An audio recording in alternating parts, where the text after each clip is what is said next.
Yo, how we doing? It's WrestleMania weekend, baby. It's Mr. Young. And it's forward in the building. All right. Oh, Yes. what's going on, my brother? Also, hello to everybody in chat right now. It is popping. Our Discord was popping off as well. We have many things to talk about on night one of WrestleMania 41. So let's say hello to everybody in the chat right now. I know everyone's buzzing. Lysander, it's good to see you. Div Royalty, Irvin, Maku, Rishi, Najwan. Let's go. Yeah, man. Guys, thanks for holding it down on the Discord. You guys are crazy. Some of you guys were up in the middle of the night for NXT Stand and Deliver. Some of you guys sat through the whole Triple H Hall of Fame speech from freaking midnight last night as well. So Oh my God. yeah, we are blessed, bro. We Yeah, are y'all- spoiled as well. Y'all some real ones. Let's freaking go. Oh, time to talk about Paul Balls Rub Heyman. Rub it in, man. I don't know. I feel like we should just jump right in and talk about the biggest twist. Well, not even one twist. It's double twist. The Yeah, main man. event, you know? Yeah, I think we should start from there and then we start our way back from below. Sure, I think that's what we sure. can do. Well, okay, Yeah. as a whole though, before we get to the main event, right? We want to say, talking about main events, talking about wrestling, we have a sponsor and he is somebody you're all very familiar with. For sure. Guys, first of all, we always are supportive of everyone who cares about our community. And you guys remember Hasif from last season? Yes. If last season was his test run, the tiptoe into the world of wrestling, this season he's full on, bro. And what better way for us to announce our collaboration than on our WrestleMania podcast? He will be the official Season 8 sponsor for the rest of the year. So you guys will see a lot of him. We'll be doing a lot of content with him as well. And, we'll get him more on our local shows, guys. So all you Grapper Max, SPW, Ring of Rebirth fam, get your boy to come check out your local wrestling show as well. Let's go. Absolutely. And if you haven't already dropped him a follow, do so. He supports us. He supports the wrestling community. So let's support him as well. And of course, he's got his fingers in so many different things. He's got the food stuff, right? Yes. He's got his financial advisory, stuff that he does. So, hey, if ever you have any questions about setting up a business or anything like that, you can always ask him out. Alamak, I say ask him out for a date all right. No. He will absolutely gladly meet you for day and just get to know you first. Don't even need to talk shop on the first meeting.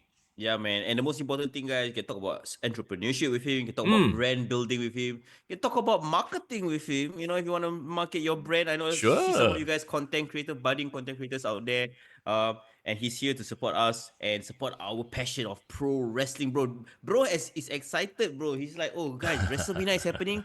Right now, he's in Taiwan. Apparently, he's like climbing mountains. So he said he's gonna... Yeah, I think he's just on like a 6-day like hiking trip. He's that kind of guy. Remember Fitness Bro, remember? Yes, Yeah, yes. He was like, I'll check out a bit of your podcast while I'm climbing up. If So the stream he's is a okay. fitness bro, he's financial bro, he's food bro, he's all the bros in one, man. Yeah, Drop him whatever. follow once again. It's Hasif_captures on Instagram. And you can always slide into his DMs like if you have any questions or if you just want to chat. He can be whatever bro you want. Let's go. All right, let's talk about WrestleMania night one. Oh my gosh. Okay, let me get this out of the way first. I have to say, right? Like I watched WrestleMania night one in a very weird state this year. Okay. And I feel like I don't know if it's kind of a spoiler already, but I don't know if my lower rating of it is a reflection of how I felt. Because, my bro, I am goddamn tired right now. By the way, happy Easter Sunday for everyone who celebrates. Yeah, man, guys. I hope you guys had a long Good Friday weekend. I know it coincides with WrestleMania. Yeah, Some it's of crazy. You guys are balancing all your Yeah, religious commitments. yeah. So respect to you guys as well. So like chocolate eggs are a thing during Easter, right? I was dealing with a different form of chocolate, bro. Yes, you did. Those of you on the Discord, you might know what I'm referring to. So essentially, actually she's in the room right now. She's feeling better, I think. But so sweet. so one of my doggos, Sophie, right? She had really bad diarrhea since yesterday, like night already, And she just in the middle of the night would keep on waking up and going to poo. And that's usually not a problem if she just needs to poo regularly. She's quite clean, right? But because it's diarrhea, and she's a floof, like she got a lot of fur, right? Yeah, she is. So poor thing was going every 20 minutes to poop. Yeah. So every 20 minutes, I was getting up to clean her butt. She got designated area, right? She knows when to go. Yeah. So, but then she'll start whining for me to bring her out.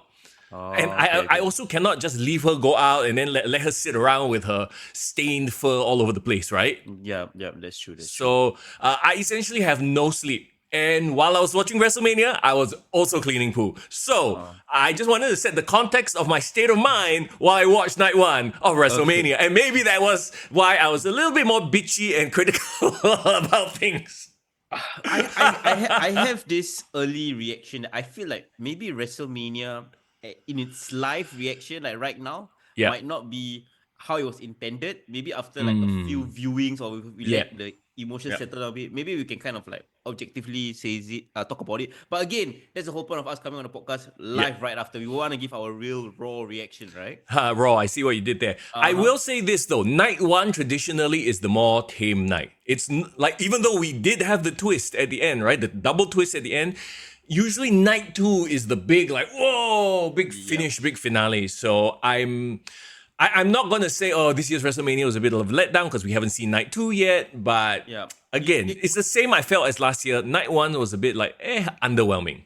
If you remember last year's situation, I mean, they also had a problem with the crowd reaction or lack thereof. But also, if you think about it, that tag team, mega power tag team that they're supposed to be the main event last year, kind of fell flat in a way. Like it wasn't as talked about. I mean, of course, after whatever happened on the end game part of things, it was almost kind of forgotten about. So I would say on a match-to-match basis, I would think that last year kind of was slightly lacking than this year, to be honest. Actually, I thought night one this year on a match-to-match basis performed better.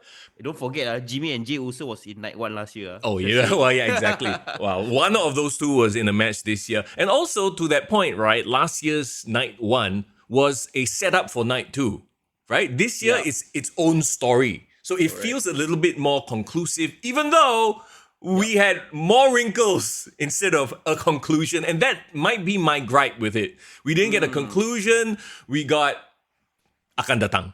I mean, you're talking about the main event. The main event, the finish. Okay, let's quickly talk about the set. Okay, to me, I love the set. The set looked grand, incredible, like one of the best sets in a long, long time. Amazing set. I think some people were comparing it to WrestleMania 39 set in LA. Yes. I think they really did a great job capturing the skyline of Las Vegas, with the MGM Grand, the huge hotels, and the fact that it looked like, you know what, somebody say that it looks like they're coming out of the lobby of the hotel. Oh yeah, I think that was the point. Like the Vegas hotel, they're coming out. I think that's the vibe they were going for. So yes. Yeah. I love it when WWE puts in effort and kind of pays tribute to a bit of the city, right? I mean, they tried that with last year's like bell situation. Yep. Right? But essentially, it was an LED screen with the bell, not an actual bell. If it was an actual bell, maybe level up a bit, Yeah. No, like nowadays they just nowadays just use AR effects, bro. No need props, waste money, bro. Save money. Yeah, bro. My brain cannot brain though. Was those things that was hanging during the entrances? Was it AR or AR? Those were AR. The panels, right? And those were brilliant. Remember, for a while they were experimenting with AR. Then they kind of disappeared for a bit. I think AR should be a thing where they use for big events and not try to do on a Raw or SmackDown.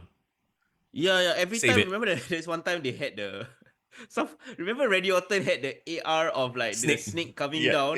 Yeah. And then somebody said it looked like a sperm or something because it was so bad. What? Yes.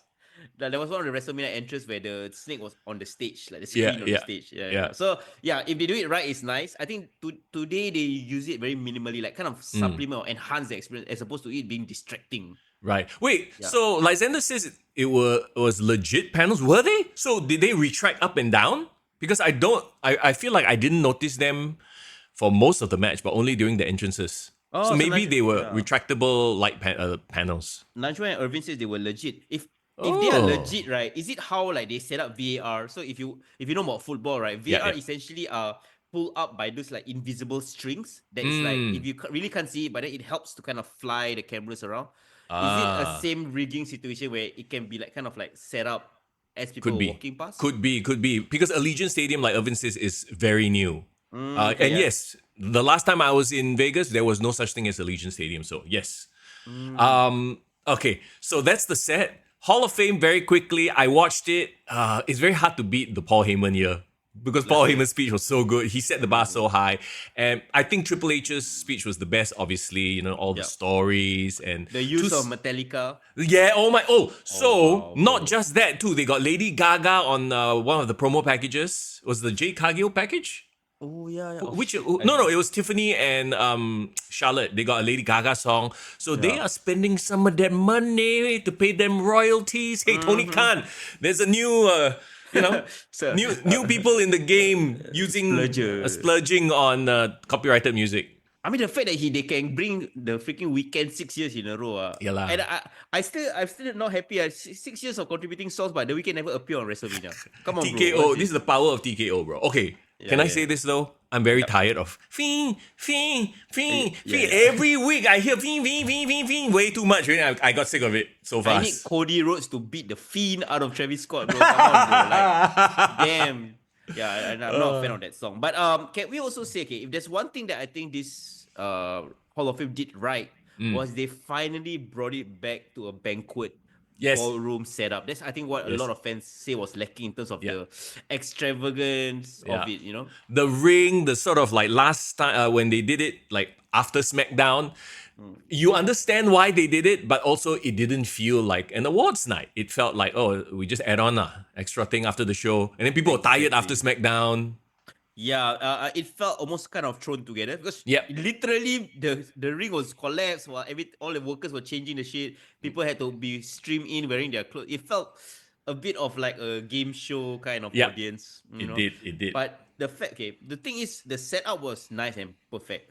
But the timing of it didn't make sense to have it start so late after SmackDown. I think most of these people were from the show had to cross over to the street to the hotel, had to change out, and then like the show probably started like 11 p.m. over there for them. Yeah.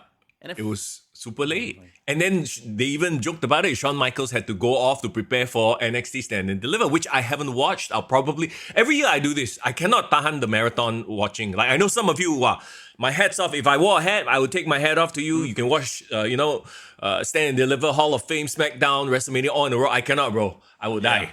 I understand. So while we actually say that as advertised, we will talk about NXT Stand and Deliver, I think because of the situation right now with all the stuff that is kind of being compressed, I think let's just focus on WrestleMania. Yes. We'll probably have thoughts about it probably maybe the next week or what, once you kind of have everything settled down. But, but let's focus on this first. Yeah. The thing is though, we are taking a bit of a break. I will be in Seoul next week. So I don't know. Unless you want to do the show by yourself, bro. Oh, bro. Fiend. No, we need a break. That's the truth. Like, we need a break, but us saying that, right? Some crazy shit's gonna happen on Raw. And then we'd be like, we need to talk about... That's why we have a Discord. Y'all come in there and then we can react there. So it's all good. The community, the narratives continue on our Discord. So there you go. Okay, anything else you want to cover that's pre-WrestleMania before we jump right into this crazy-ass main event? I mean, not much really, but I do want to give a shout-out to one of our older sponsors. If you remember, a couple of years ago, we had Nick Mutt on... Yes. As a sponsor. He was a property agent, loves wrestling. And if some of you guys still follow him on social media through the time that he was sponsoring the podcast, that bro is right now currently in Las Vegas attending WrestleMania. So if you guys want to stalk Singaporeans' live experience at WrestleMania, go follow him on Nick Mutt Jawani. I think you can check him out on our previous episodes as well. Yeah, bro brought a Singapore flag. Bro went to WrestleCon, went to the conventions. I think attended SmackDown if I'm not wrong. And yeah, basically the whole entire experience weekend. So check that out as well. So if you guys want to know how it feels like to be there live, and that is a bucket list thing, bro. It is. Item. Bro, WrestleMania 50. Come on. Ooh. Let's just keep saving. We need to save. We need long-term plans. Goal setting, bro. WrestleMania 50. Kick to the gut. And WrestleMania London, don't forget. If it ever goes to Europe, before that, true. I'll drop everything, bro. I think I'll drop everything. Okay, wait. Irvin brought up one good thing we need to bring up about the announcement of the AAA acquisition by WWE. Is it acquisition or like a partnership? Acquisition. So WWE bought AAA. Holy shit. Then where is AEW going to get their random luchas? CMLL. Yeah. Look, it was funny when they showed Vikingo. At first, I was like, "Isn't Vikingo like AAA or didn't he appear on?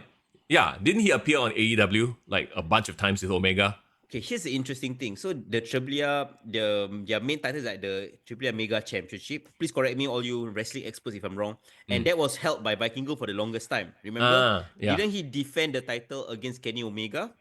Uh-huh. And I'm pretty sure when Kenny Omega was the belt collector era of his reign, right? He Yeah. was a mega champ as well from AAA. So there's definitely been a very long standing relationship with AAA and AEW.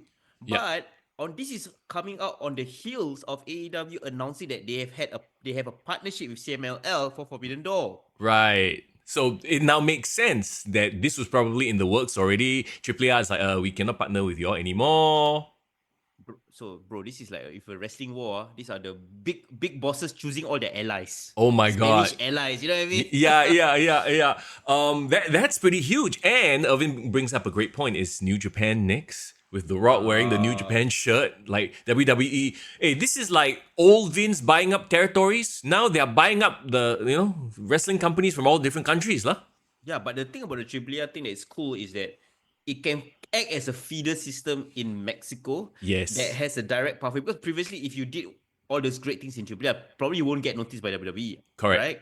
Now, so now they have a direct path. So it's smart business, I would say. yeah, and all the Latin American countries, like that's a huge audience for AAA, I'm assuming, right?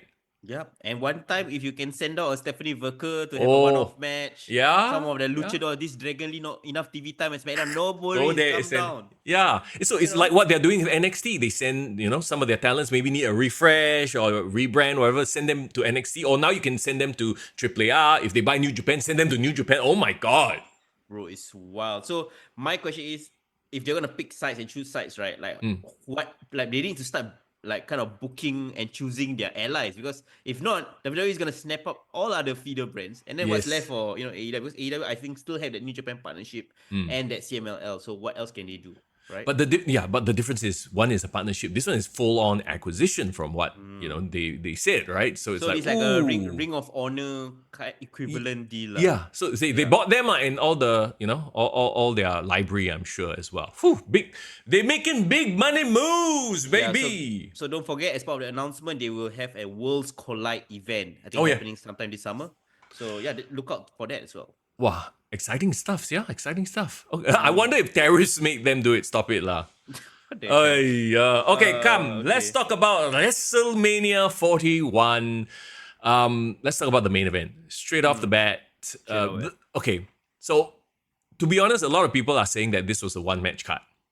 Do you agree, first of all? To be honest, only Naj one said it. Shout out to no. Other people I saw online also are saying that was the only match worth watching, which I disagree with. I'll say that. Yeah. Right off the bat, I would say I disagree as well. But this will definitely have the headlines. I think yes. Whatever went down in this match, the whole build to this match, the entrances, everything about this match is gonna be the biggest takeaway from night one. Like even down in the future in history, a lot of people are just gonna talk about this match and maybe a bit of Jay. Depending what happens in Jay Uso's career going forward. We'll talk about it later, but this was one of the highlights for sure. How many goosebumps popped out of your forearm? And did you do the slap thing when you heard the song? When you heard Fire Burns? Oh, fuck, bro. Okay. In that promo. This gave me the same vibes and feelings I got when Drew McIntyre Clash at the Castle. They played his old team as part of the promo package. Yes. I love that callback. I mean, of course, I think we've moved on from that era. That straight edge music, I think felt correct for that era. It's weird to bring it back as his permanent entrance. But that nostalgia that he evoked, and also using all the old footage, right? Yes. That really helped drive home like the history CM Punk has. It felt like a homecoming for sure, the way they were trying to portray it. Well, if anything, it made me want him to win. It got me hyped for CM Punk winning this match. Yeah, that's one element of the entrance. And then when they had freaking in living color back, I still remember their 2013 entrance, the one at New York, right, against Undertaker. That was kind of like felt like it was cool to have them, like it felt like any other band, but somehow something about this performance and their presentation just felt more epic, bro. Yeah, it really did. And like okay, in terms of live performances, we've talked about this before. They are usually hit or miss. Was Yep. this a hit or a miss? I would say musically, I think they still perform quite well. Do you see the shot where he cut away to Rick Rubin? Oh, yeah. Yeah, Rick Rubin, which is of course a legendary producer, produced a lot of Linkin Park and like all the old school bands, AC/DC and all that. Bro was bopping. Okay, so like Yeah. musically, I think it was great. I Agree. only had one criticism, bro. Okay. The band ended their song too early, lah, bro. CM Punk was still at the apron when the song stopped. Okay, no, I thought that was done on purpose. It was like, Really? he Okay. literally ended it on the beat, bam, and then he stood there, and I thought it was pretty cool. So I Okay. actually didn't find fault with that. Different interpretations, I suppose. It's just like more like I thought like, it would make sense for him to be kind of standing up on the corner Yep. with the things posed out as the ending. But other than that, like the fact that Roman and Seth had to stay in the ring and wait for the Wait. entire performance to go down. Yeah. This kind of like a bit of like psychological moves as well. What about Seth Rollins' wardrobe change entrance? So that's the thing. The first thing that came to my mind was like, is Seth kind of paying homage to HBK? Oh, the 2009? Jesus Yeah, the Jesus thing, right? Like the and then, Easter like, Sunday, what? Exactly. So I was thinking like, okay, got some religious connotations, but what was your interpretation of the entrance? Oh, it's Hilton. He's going from black to white. He's changing colors, alignment shift. That was what I thought.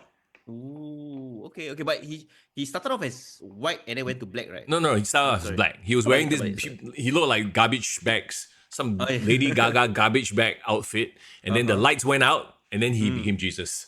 Okay. I it was hard for me to figure out what he was.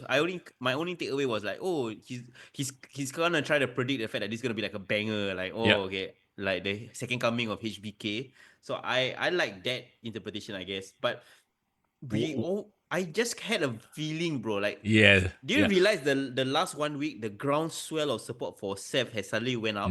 Yeah. Well, okay. And also, like, if you want to think about it from like the significance of Easter Sunday is supposed to be the resurrection of Jesus Christ. And this is the resurrection of the Messiah. He's, yes. he's returning to his old authority, I guess, Yeah. The Messiah gimmick also was a bit underrated. Let's go. When Yeah. he was trying to play Jesus and all that. Yeah, exactly. Yeah. So a bit of a resurrection, like, theme lah. So I guess it fits. Okay, Roman Reigns, his entrance, I think he's taking a bit of he's had a few grand entrances. He's not the tribal chief anymore. Him coming up by himself felt a bit weird, right? But I think we talked about this before as well on the podcast. He now needs to evolve into the man with no tribe, the tribal chief with no tribe. And Agreed. Yeah.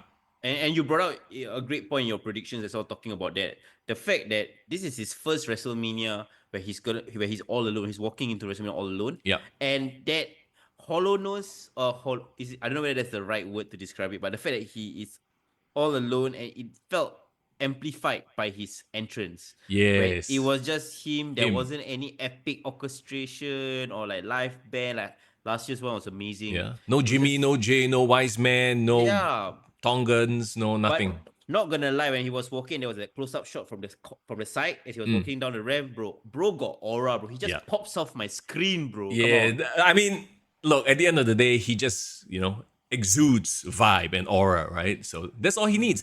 Like I said again, the question is, how does he proceed from here as the lone man, Oh my God, yes, Rishi brought up a very good point.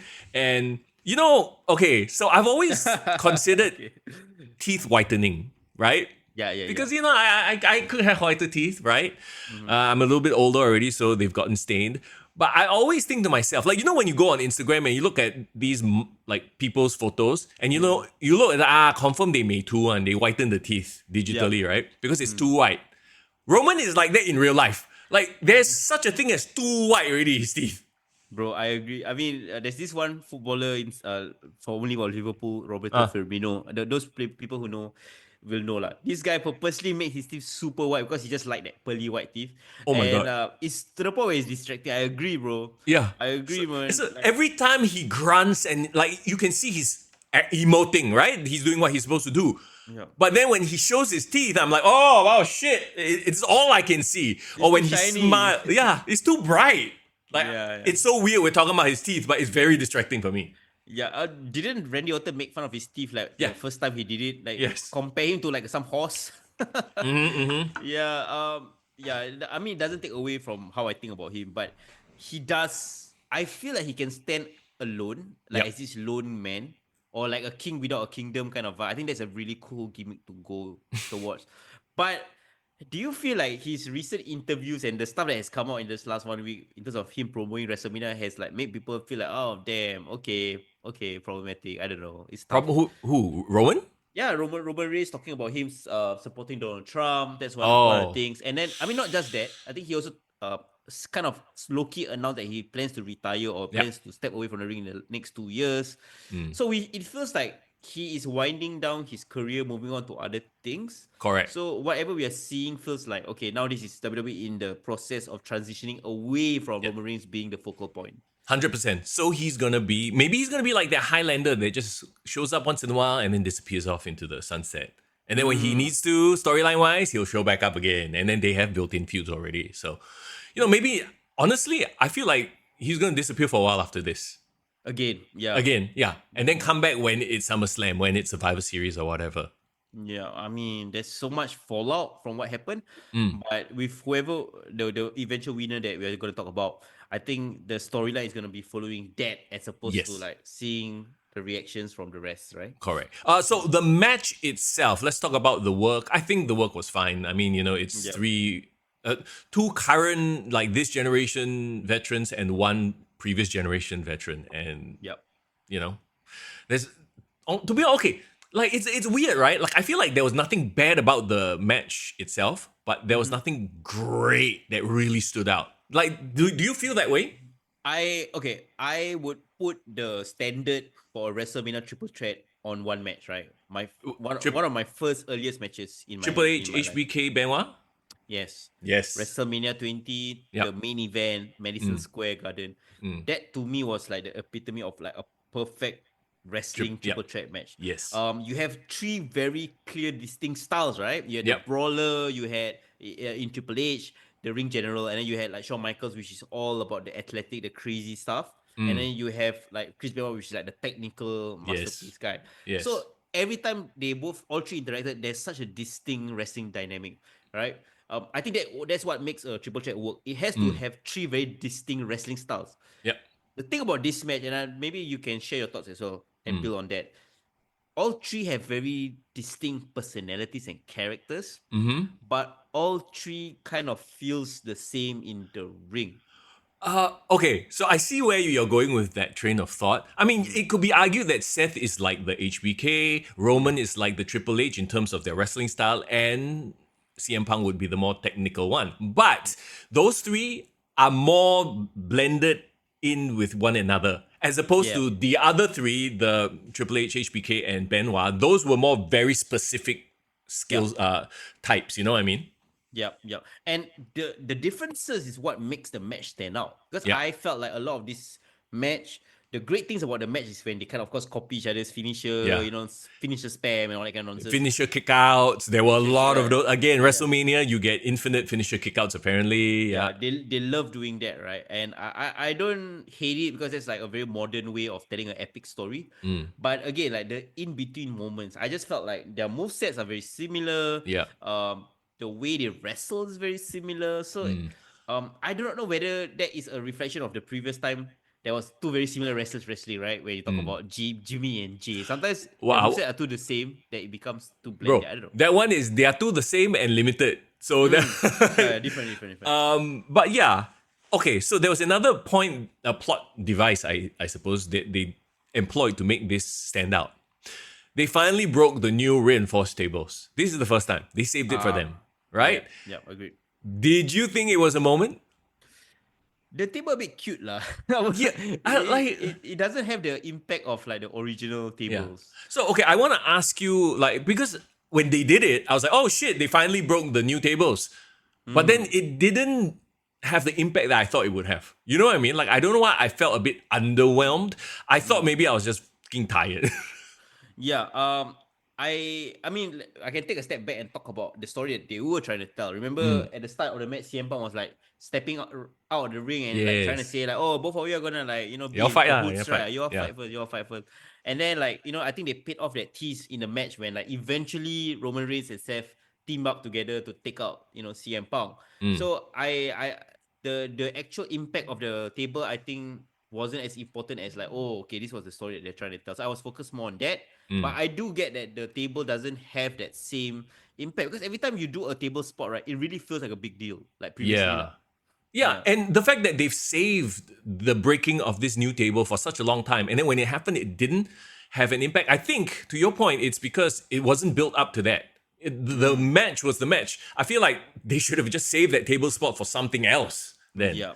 Yeah. Agreed. I think they could have done without even the table spot, but I think they needed like a very emphatic like midpoint of the match to kind of climax it, I But if guess. it was a thing where they constantly tried to break that table, but it wouldn't break, and then when finally it breaks, so you know what I mean? Yeah. Then okay, then I'll be like, yeah, they finally did it. But yeah, it felt like a bit of a forced spot, and ultimately, most people aren't even going to remember that spot happened. Yeah. What were the storyline threads that you enjoyed about this match or like spots in the match that you enjoyed?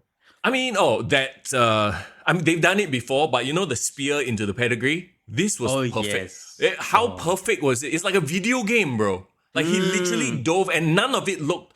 And I'll bring this up quite a few times in some of the other matches.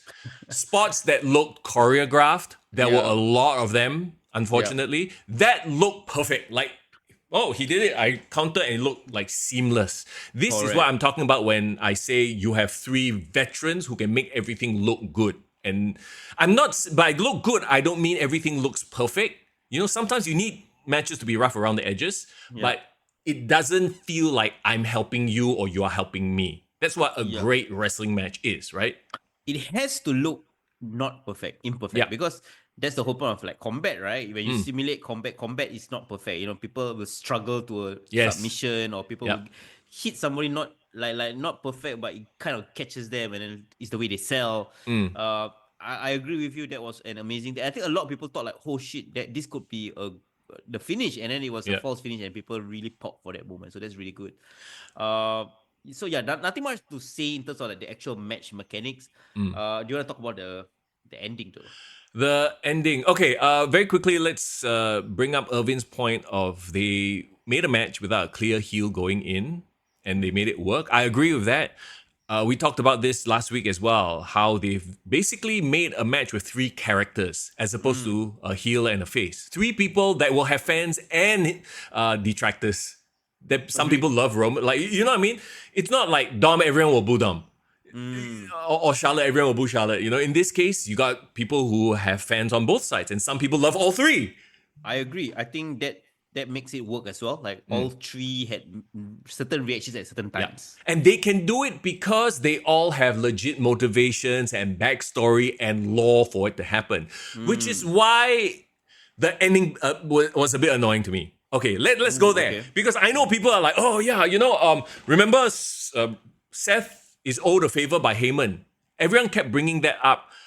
That's such a poor plot device. It's you know what is that's akin to, by the way, obviously it's in reference to what happened on that Raw, right? Yep. It's akin to, bro, I beat you, I go beat you, but I don't beat you. You owe me favor now. How does that make sense? So what? Paul is gonna be living the rest of his life in fear that Seth will beat him up if he don't Yeah. give the favor. Like I mean, Exactly. Like, did you like that whole narrative of you owe me a favor because I don't beat you up here? I would say as a starting off point to add an intrigue is okay, but like that cannot be the crux of the story. Like, oh, this is my friendship bracelet, and it causes the entire Sure. storyline. No, but psychologically, it doesn't make sense as well, right? Then like that, everybody owes everybody a favor, what? Because I choose not to beat you up. That's why you owe me a favor. Like, I much prefer Seth's promo from SmackDown, to be honest, as his yeah, reasoning for doing what he did. Yeah.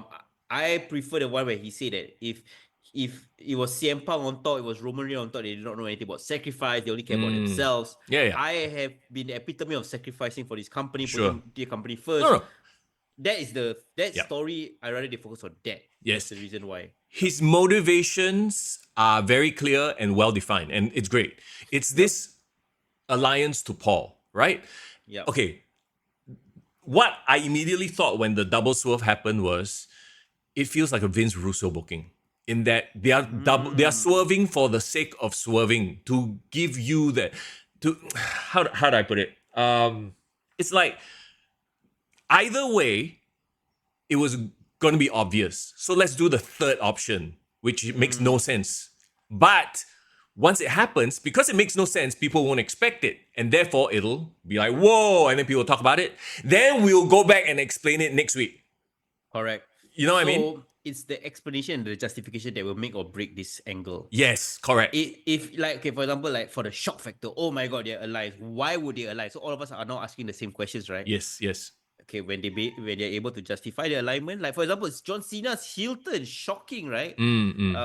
Everyone had a lot of questions, but even though it wasn't the explanation that we wanted with all the rock stuff, Yeah. kind of made it about him turning against the fans treating him like shit. Like all that makes sense. So you're like, okay, lah, fine, I get it why he turned heel, right? So they gotta explain this, new association very, very well. Unless, and the people have brought it up, then they might agree. And Seth and Heyman join. There are two more people, remember? Everyone's saying the two, that's what he's hinting at.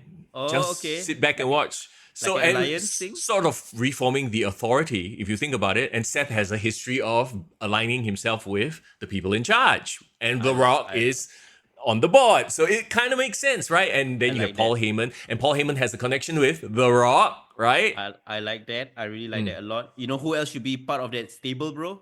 Drew McIntyre. Drew, have you seen his new commercial with The Rock? Huh? He has a new commercial with The Rock? No, I haven't seen it. Bro, him and The Rock got collaborator post, bro, on Instagram. He's the new ambassador for The Rock's Project Rock Under Armour stuff. Okay, well, there you go. Okay. So and then all the comments was, oh my god, Drew sold out to the final boss as well. Drew sold out. Yeah, so that could be a pretty badass stable. Remember when everyone's saying that Drew and Seth were the ultimate haters of WWE? Yeah, they should just get together and just hate on CM Punk together. And so he's doing that now, lah. So Irvin, that's the other thing I was thinking about as well. Paul kept getting guilt tripped by Roman and by Punk, so Paul just went, fuck it. Stop ping-ponging me around. I am not your bitch. And then he's maybe that's the reason. Like, I don't know. That could also be a good reason. Like he's saying, like, stop making me like the victim. You guys think that, I have to grovel towards you and beg for your loyalty. No, I am smarter than this. I'm one step ahead. You guys have to thank me for giving you guys your career. You know what I mean? See, then in that case, right? Then why didn't he just side with Roman? Because he's already sided with Roman. He knows Roman has, he can create his own empire and stuff like okay lah, I'm probably overthinking it, but because I lack sleep. But I really do agree though that the justification will make or break this turn. Yeah. I still think that there is they still have some runway to explain themselves. They do. But at this point in time, the ultimate reaction is like, huh? Yeah.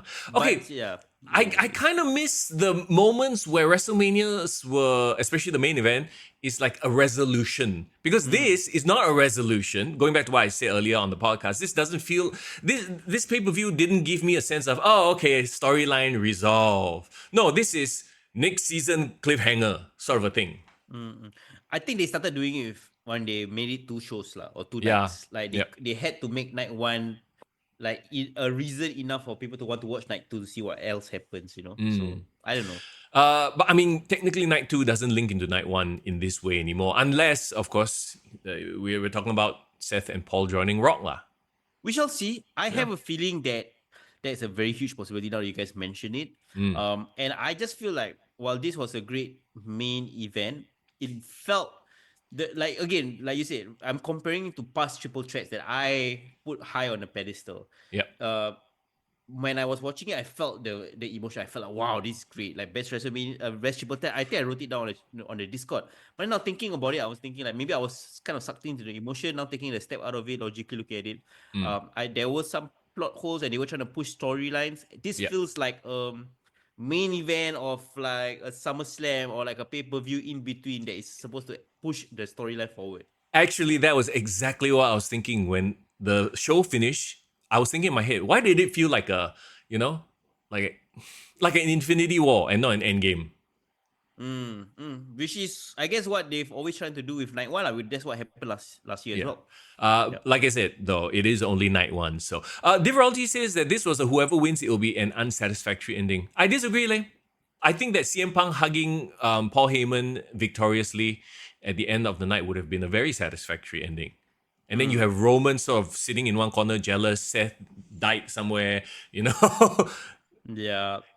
It is tough lah, because I just think that CM Punk win made a lot of sense. I think Roman Reigns winning would have made a lot of sense, like him on his step back to reclaiming his power. Okay, to be honest, if you were to ask me, like, okay, who do I think has the least chance of winning, I would have said Roman Reigns, because he doesn't need it.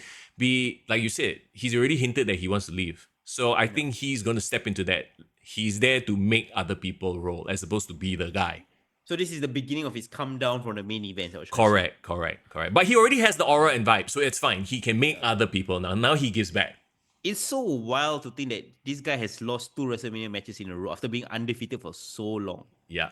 Crazy, right? Yeah. No, but he already made his money. What? You only get that, few years to shine, and he did the best with it. So, this is not Hogan era, bro, where he's on top for like 5 years in a row, whatever it is. I mean, if the crowd demands it, I mean, the fans Sure. of the OTC is a lot, bro. Everyone still thinks of him as a top guy, and I think he even said it in his promo or backstage interview. Like, everyone still calls me champ, even though I'm not.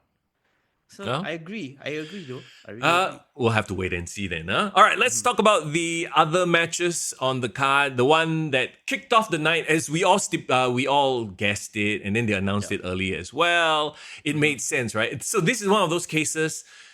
It was very predictable, but it's predictable in a good way, because you needed that, like I said, like satisfying conclusion to this feud. Jey Uso finally beating Gunther for the World Heavyweight Championship. And we've seen this template from Gunther before. Gunther versus Sami Zayn, Intercontinental Championship. It's like Sami cannot win.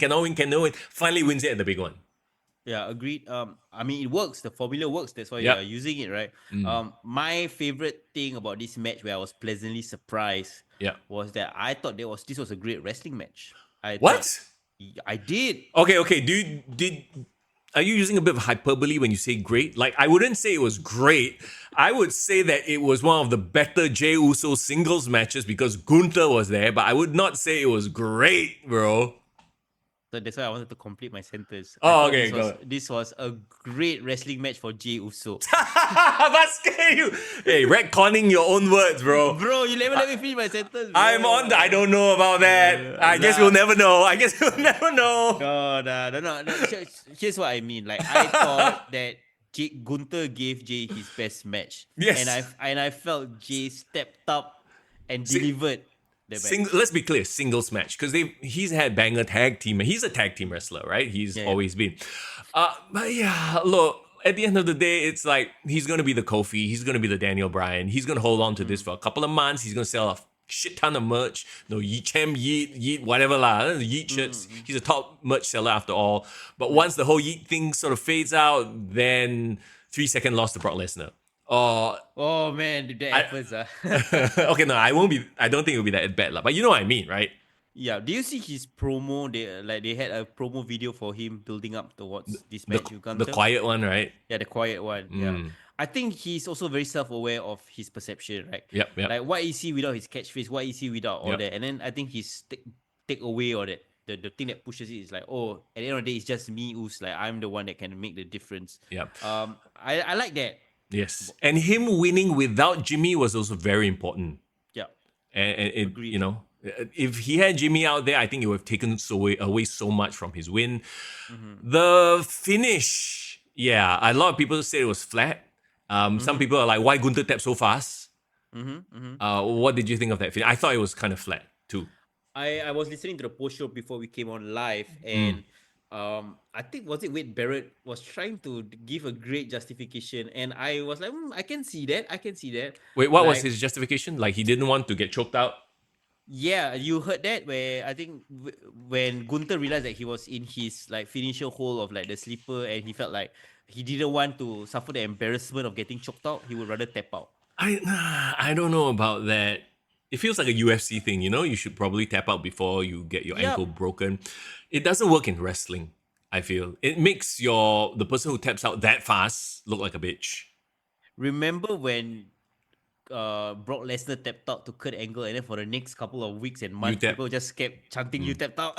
So I guess that's where they're going with it lah. So you tapped out, you tapped out will be the chant that will piss off Gunther. Correct. I feel like that serves that story. But in terms of them stealing or Jay stealing Gunther's moves to kind of get the read on him, I don't know. Like yes, Jay also managed to lift up Gunther to do a power bomb. Yeah. But I just felt he should not have done it because like wow, now Gunther kena taken a powerbomb from Jey Uso. So Jey Uso is strong enough to like do that to Gunther. Like Yeah. I wish they played out the fact that Gunther has the strength and size advantage over. Yeah. Okay, so it would have made more sense. Like that was the whole thing, right? Oh, you only have 5 moves. Well, then do 5 new moves that don't involve stealing your opponent's moves. Agreed. Yeah.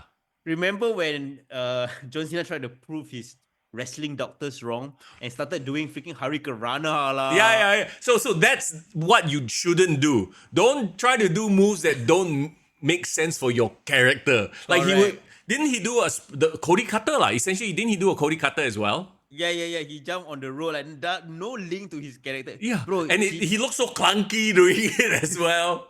Yeah.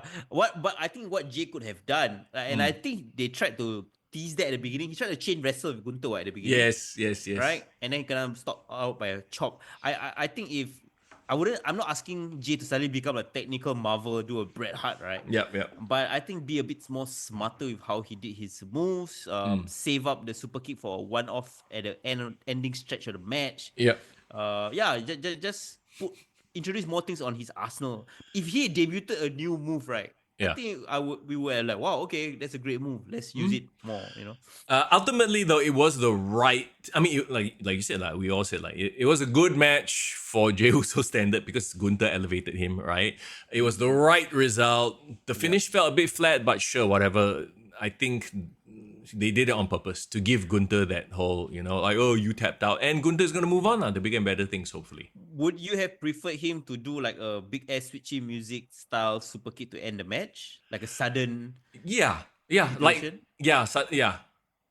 Right, like because like how HBK used to do this, like every time somebody like push him and then like he take a step back and then suddenly he do the freaking yeah. But then you see the sweet chin music hasn't been a legit finisher in a long time. The super kick, unfortunately, right? Okay, like I think the thing is with submission finishes, it's very hard to. Now that I think about it, right, the problem with submission finishes, unless you build it up in a submission match format like only Kurt Angle and Chris Benoit could back in the day, and a few more, right, is it. Once you slap on the hole and then the struggle begins, the crowd kind of flattens out a little bit. Agreed. You know? Agreed. And that's probably why Gunther tapped out so fast. To give, Gunther is such a giving man. To give Jay that moment, because the initial like, tap out, end the match. Then you get the high, immediate pop. As opposed to if he stood there and then like, wait for him to go out, the crowd would have died off already. That's why Kurt Angle is so good, right? And because Kurt Angle had 2 levels to his ankle lock. You had the initial one when he's standing up, and the moment you know when he figure fours it, like, oh, it's over. You know that kind of he grapevines it. Yeah. But if you do like the rear naked choke, what other level can you do beyond him just dying? No, exactly. It's so weird. Like I feel like Gunther can just stand up and then just like drop himself. Like like it felt like he could have gotten out of it. So it did, to me, come off flat. But like I said, it accomplished what they needed to do, and there you go. Yeah. What do you think of what Lysander said? I think Jay's using Gunther's move is poetic because overall Gunther is the ring general, so it would make sense that his moves are like the OP moves. Right, and so he now is the ring general and the champion, right? I guess there's a point there. Like he's trying to show like, you think you're very good, I also can do these moves. You know? I would say overall, I think this match exceeded my expectations. Like I have very low expectations for this match. Right? True. Yeah, but I thought it was a great opening match. Yeah. No, as an opener, yes, 100% it was a great opener. Yeah, and I'm happy for Jay. I think Jay gets his moment in the sun. So whether whether the Yeet thing dies off in the future, at least we know we can always look back in history and like, okay, this is where the culmination of the Yeet Yep. movement led Yep. to him winning his first title. And the shot of him like hugging Jay, I think that will be a very memorable moment that will be replayed. Jimmy, you mean? Sorry, Jimmy. Yeah. Felt like Eddie and Chris to a certain extent. So yeah, it was a great moment. Oh boy. I fell asleep for half of this match. I was so in and out of it. I'm not gonna lie. The next match. And I said it in my like predictions video, right? I'm like the only way this would be satisfying is if Big E came back. And he did not. And it was a cheap sort of a... I get why they want to do a cheap, like... Wasn't it like a quick roll-up or something like that? I forgot what it was. It was a situation where, like, I think Kofi from outside the ring held down... Oh, yeah. Yes. It was a heel win lah, as it were. The New Day beat the War Raiders. Yeah. Okay, and on SmackDown, did you hear the Las Vegas crowd boo the piss out of the decision that was made? Triple threat ladder the next TLC. week, right? Yes, TLC. doing the TLC triple threat tag team match on SmackDown instead of at WrestleMania. Like, wouldn't that have been such an incredible match taking this spot? Like, I felt nothing for this match. Yeah. Can you imagine if they replaced this match, swapped it, do a TLC. triple threat TLC with Street Profits? Oh my god. I think it would have Street Profits and Machine Guns, right? And DIY. DIY, yeah. Yeah, so that would have been such a good match compared to this. Like, don't get me wrong, there's nothing wrong with this match per se, but this match seems like a Raw main event. Bro, I maintain what I said last week. This should have been a freaking pre-show match. And I'm surprised there wasn't any matches on the pre-show because freaking 3 hours long. Yeah. Just okay, lah. It didn't feel too long, to be honest. They still kept it to 3 hours, even though there were 7 matches. So they're still doing a better job than AEW with the timing of these things. But that said, this match, I don't know why. Maybe they just want to reward them or whatever it is. It should have been the other tag team match. If nothing else, I appreciate the placement of this match because at least it gave the crowd time to calm down after Jay and Gunther. Toilet break, take some food. They really came down. Who said? Rishi said this was our order breakfast match, bro. You can order on the app, bro. But I don't need to leave. I just sit there and order on the app while the commercial is playing or the promos are playing. I should have ordered food as well, but I haven't eaten breakfast yet, bro. I was watching shit. So much, taking notes and shit. But again, serviceable match. Definitely not WrestleMania worthy. No, there was no emote. Like we talked about last week, the New Day, great heel story, great heel turn, but then there's been no follow-up. It's like, I don't know what happened. Like, who is booking the New Day right now? Tony Khan? They turned too early. If they wanted to pay off on WrestleMania, they should have done the turn like around this period. Should they have waited for the turn when Big E was ready to return?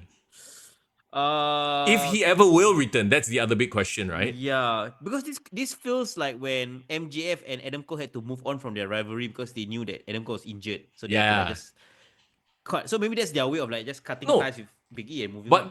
But that one, Cole was injured like mid-turn. This one, Big E was injured way before the turn was even an idea. Yeah, also they should have pulled the trigger later on lah. Or maybe they knew that, maybe they were holding out hope for a couple of years that Big E would return. But then they knew recently they realized that he really cannot return. So they turned them and then just... But anyway, it doesn't matter the justification. I think we all agree this shouldn't have been on the card. Yeah. Here, in this spot. Shout out to the War Raiders for their cosplay freaking Clash of Clans! God. Oh my god. Hey, the promo... Can we talk about the commercialization of WWE? Like, the turnbuckle got ad lah, Clash of Clans logo right in the middle lah. Not as bad as the Dude Wipes lah from last year. Remember Dude Wipes? Dude Wipes, ass wipes. Or you just know, if they still had Billy Gunn in the WWE, he would be the guy promoting the ass wipes, bro. Perfect, bro. I'm an ass man. Bring that banger back, bro. Bro, I have a crazy theory, bro. What if the only reason why this match was given a green light to be on the main card, right, was because they do open tender for sponsors. Then suddenly Clash of Clans come. Hey, we want to do a connection or sponsorship. Is there any character or wrestlers that fit with our vibe? Oh yeah, of course. Yeah, Oh, got Warriors what? oh my god, yeah, I think you hit the nail on the head, bro. I think Right. that's exactly it. You have these two fellas that dress up like Vikings or whatever. Hey, it fits perfectly. Can't we do the promo? Oh my god, that's it. So now, bro, WrestleMania is not just about paying off storylines that they built. Got commercial aspect to it, bro. What was Sponsored content, sponsored yeah? match, this one. Which year was it? LA Knight was a Slim Jim, so he came out like with Slim Jim Last year. stuff. Was it last year? Yeah. Last year with Edge. And remember when it was the Hell in a Cell match with Edge and Finn Balor and they wanted to promote the Exorcist, the one Yeah, the yes, mystery. yes. Wow, bro. Okay, I tell you so now we want to predict matches that will happen. You see what sponsors that's joining WrestleMania. Then you know. Yes, yes. Oh yeah, it was Fatal Fury on the canvas, not Clash of Clans. Oh my god, Fatal Fury! I'm surprised that is making a comeback. Like I haven't heard that game in a while. Bro, it's so arcade, man. That's Yeah. like back in the day. Yeah. I would say though the commercials on this show wasn't as ingratiating as last year's one. I felt like Okay. every commercial or like sponsor that they chose to work with didn't feel super out of place. Like Yeah, still felt yeah. okay It in was the fine. realm of wrestling. Okay, lah. And also because of where wrestling is right now, it's more.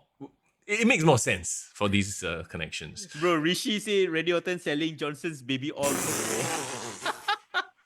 Oh no. That's a Okay. good one, bro. That's a good one. Let's move on to Jade Cargill versus Naomi. Man. Oh yeah, okay. Look, so I think we could all see what was happening. And to me, Jade was going to win. You have to put her over big. They smashed her over essentially, and it made sense for this to be a semi-quick match. To be honest, it could have been quicker because I don't think that Jade is still not ready. It's clear that Naomi was carrying the match. Yeah. And maybe the reason why the match was a bit long was that they wanted to give Naomi her flowers as well, giving her Yes. this longer runway and time on WrestleMania. And I love the outfit. I love this new gimmick, the proceed with caution, looking like a Yeah. heel. All that was great. Even the promo right before the match was great. Since when Naomi is into metal or hardcore, like why her music so wild one? Is it because you've always seen her as a funkadactyl and then dancing to, a certain type of music? I don't know. Look. At least hip hop lah. At least black music. Hey, what? No, it's not a race thing, it's a musical taste thing. Anyway, I love the new look, but never during this match did I think that, oh yeah, Naomi's gonna pull it out. To be honest, I feel like Naomi's in that spot in the WWE roster. She's there to put other people over. Jade needed to win big. I almost wish this was a 2-minute squash, to be honest. Because the story was already there. Wow. Jade come in, piss off, just like goes in. Naomi tries to do a few sneaky tricks, but Jade just beats the piss out of her and then does all her impressive power moves. Because the longer this went, the more there were moments where it was like awkward. Okay, what's our next move? Okay. And then you can see, I even got people messaging me, So, a lot of these matches you can see the wrestlers talking to each other. I was like, oh shit. So I'm not the only one noticing this. Like And regular. And these people they don't usually watch wrestling. They No, just they're- happen to watch WrestleMania. Yes, because it's on Netflix. Once again, kudos to them getting their product on Netflix, right? So yeah, like there are a lot of these moments, and it'll happen again during the Tiffany Charlotte match. I feel like Jade is just not ready for this spot that they want her at. I thought the ending sequence was a bit clunky. Like they Yep. tried to, she was struggling, and Yes. we do not want to. I mean, I'm not saying or implying that Jade is not as strong as she looks. She is a strong woman, right? Yep, But yep. she was struggling to lift her up in the fireman's carry. She was Yep. struggling to lift her up in the what do you call it, execution electric chair spot. Yep. But I know they were trying to go for her turning into a powerbomb, which was eventually a very cool move. Mm. But there was a very brief moment that I was like, oh my god, she's just gonna cock it up in this. She's just gonna botch this. Okay, some people are gonna say that, well, it should look like a struggle. It shouldn't look too fluid, right? But you see, there's a difference between, once again, we compare with Roman Reigns, CM Punk, and Seth, or all the greats. They struggle, but it never looks like they lose control. Whereas in this case, you're like, oh, there's a 50-50% chance they're gonna botch this. And there were several weird botches as well. So Okay. Yeah, you makes sense. know what I mean? Yeah. Very quickly, I want to say hi to Sir Who's and your son, who is Yo! both watching the live show. Appreciate it, guys. I have no Hey. idea whether your son understands what you're saying, but apa Yeah. khabar? No, Selamat Hari Raya. Love you guys. yes. No bad words. We're family-friendly entertainment here. All good, brother. I'm All sure good. y'all enjoy wrestling, WrestleMania as well. So, yes, back to Jade and Naomi. Again, I think this would have been better if it were a 3-4 minute squash. Okay. Okay. It's all good, bro. I feel that it makes sense with what they were trying to do.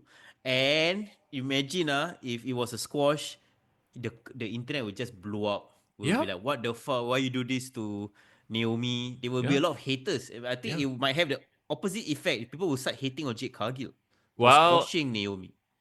I guess. But no, actually, no, I don't think Naomi is that. Okay, she's respected, but Yeah. Okay, in a way, is that why people have been booing Bianca? I don't know if you noticed this, but Bianca has been getting boos. Yeah. Because people have been realizing that Naomi is justified heel turn. Yeah. Yeah. She's been the friend. She's been supportive. So And like, that's why Bianca should be involved here. In fact, you know what? If this were a triple threat between Jade, Bianca, and Naomi, it would probably been a better wrestled match more emotions and stakes as well. with more emotions and stakes. Yes. But then why would Bianca and Jade have an issue with each other? Because we don't know if Bianca was really, mastermind, or because it's still a bit of a question whether, if you watch SmackDown, the verbiage that they use implied that Bianca maybe had something to do with it, and she just doesn't want to talk about it now. So they could open the door for that in the future. So this might be a, okay, akan datang wait and see situation, right? But still, for this match, in this spot in WrestleMania, it was... Well, And again, Jade and later I'll talk about it as well, Tiffany Stratton, I feel like they are not at that level in that you... Like, okay, if I can tell when the finish is coming, that means you're not on that level. they are still early on in their careers. Yes, And there was a time when if someone was a rookie, they really needed to earn their stripes. you know. Yeah. But these days, if you have the look, you have the charisma, they will still push you first. And then you'll figure out the wrestling part later. But But you know what I mean, right? yeah, I get it. When you see the match unfold, and then there's this very obvious point where you're like, this is the finishing sequence. They start setting up certain moves. You reverse this, I reverse that. I help you do this, you help me do that. Oh, finish. I felt a lot of that from this match and the Tiffany Charlotte match. Yep. You know what? At the end of the day, I think visually it makes sense for them to have this match on the card. The story, Sure. David. I didn't expect this to be a show stealer by any means. No. It was more of a showcase for Jade, so I think it did its job. You know what stole the show more? Jade Cargill looking incredible. If anything, her entrance sells her already. I don't know anything about the weather report guy, but apparently that guy really is from the Weather Channel. Do you know? Is it? I don't know. Yeah, it's an actual personality on the Weather Channel. Okay. So that was hilarious. That That's he was a great on the green yeah. screen. Great collab. Yeah. And Jade Cargill is money in terms of presentation. Like you have fans like Vanessa Hutchins all loving her. So keep giving her, but try to protect her as much as possible until she is good enough, right? Correct. That's what Let's talk about the US Championship match. Okay, so now the opposite of the last match that we talked about. This was actually one of the better LA Knight matches. I think it was a lot to do with Jacob Fatula. In that, like I said, not a lot of the moves you can see them cooperating. Obviously, they're cooperating, but the illusion is to make it look like they are hurting each other. But this match was smooth. I loved it. Would you say this was one of the top wrestling matches of the night? There was one slip up though, right? Like it looked a bit weird. One of the what is this finisher called? The BMT rap. BFT. BFT, bro. The BFT. I hate that name by the way. It's so hard to It's it doesn't flow. Blunt force trauma. Again, not a great thing to call your finisher, but anyway. Yeah, sorry I got BFT gym right down the block. So okay. easy for me to remember. Also, I think the BFT is a shitty looking finisher. You know what it is? It is on the level of Randy's old finisher, the Overdrive, was it? It's a weird, awkward setup that doesn't look cool. No offense to the Miz, I love him, but yeah, similar level to the Skull Crushing Finale as well. Bro, I would say Skull Crushing Finale is better than the BMT. Really? Okay. Yes. Okay. Okay. It just looks like an awkward move. The only thing that can make it look good is if the person selling it makes it look good. Yeah. It's essentially he's trying to replicate the feeling of doing a Stone Cold Stunner because the Yeah. setup is the same. Yeah. But I think just dropping him down in a sitting position is way more impactful than just him falling. It Yeah, looks like both driving are him falling in together. it doesn't okay. It's one of those moves that doesn't look natural. Like the Yeah. Austin stunner looks very natural. Bang! That's it, right? Or Yeah. RKO looks very natural. Yeah. Okay. If the setup was still to do that kind of maneuver, how Mm. would you change the landing to make the BFT Wow. cooler? How would I make wow? Okay, you caught me off guard. Yeah, because any other thing you do a straight drop, a flat back bump, it's all stunners, cutters. They've all been done before, right? I've always thought reverse stunner looks pretty badass. Like So instead of that's dropping a it neck down, breaker, what? yeah, essentially it's a neck breaker. But imagine instead of you dropping down with the person, you sit down. Like I think it looks devastating if you think about it. You Like you sit down. no, so you land the same way as a Stone Cold Stunner, like you jump and land on your ass. Yeah. But the person is in back breaker position. You literally look like your neck Oh, can be broken. You know what I mean? yeah, but that's a neck breaker. Wow. Okay, I know what you mean. No, I but know the what you neck mean. the neck breaker is not as devastating as opposed to like it being Correct. jarred on a sitting Yeah, position. because a neck breaker you drop on your back, so yeah, it doesn't look like it snaps the neck back. Okay, I see what you mean. Yeah. I think if you can somehow reverse it and do like a BFT setup to that, I think that would look pretty badass. Like, yeah. But forget about LA Knight lah. Clearly, he's that guy. I hate to say it. He's got all the charisma. He is never like he. You can have him lose 1,000 times. He can get his heat back by just talking on the mic. Unfortunately, that is a negative for him because they're like, okay lah, he lose lah. He every time. Yeah. He's there to put somebody over. He's the Dolph Ziggler of this generation. Oh, I hope not, bro. I think he has better charisma than Dolph, and I think he can still. I can imagine tomorrow Elena go back to the main event scene. You know, like Oh, yeah? he can carry that, depending on opportunities. But can we talk about Jacob Fatu though? Wow. And what else is there to say about him other than the fact that Solo looks like he's fucking errand boy now lah when he entered. Do you see? When he Yes, enter? yes. So, okay, obviously, I mean, not obviously, but like, most likely, they are pointing towards a Samoan feud, right?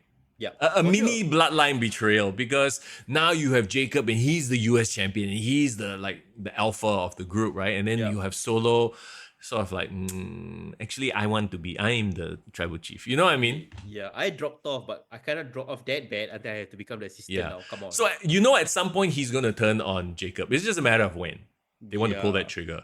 But yeah, Jacob looked incredible. They let him, show out basically. Yeah. Everything he did looked perfect and smooth. This is his first WrestleMania match, by the way, and it feels like he's been there a while already. Yes, so kudos yes, to him. You had Haku coming out, yes, correct.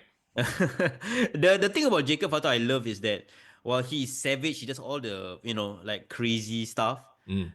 Suddenly he pulls off a beautiful moonsault. So I just feel that there's a bit of beauty and violence in the way he wrestles. Does it make sense? What is Julia's nickname? The beautiful, A beautiful badass.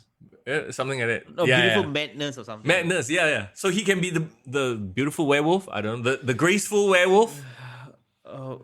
It suddenly reminds me of a Rihanna song. Beautiful monster, beautiful monster. You got a sweet dream and a beautiful nightmare. Oh, the beautiful nightmare, right. Right, yeah, is that one. I can't believe you are referencing this song for Jacob Fatu, but the point I'm trying to make is Yeah, I love the fact that WWE is building him up the right way. Tag team. And then yes, he have some main event matches, but then still build him up through the mid card first. Yep.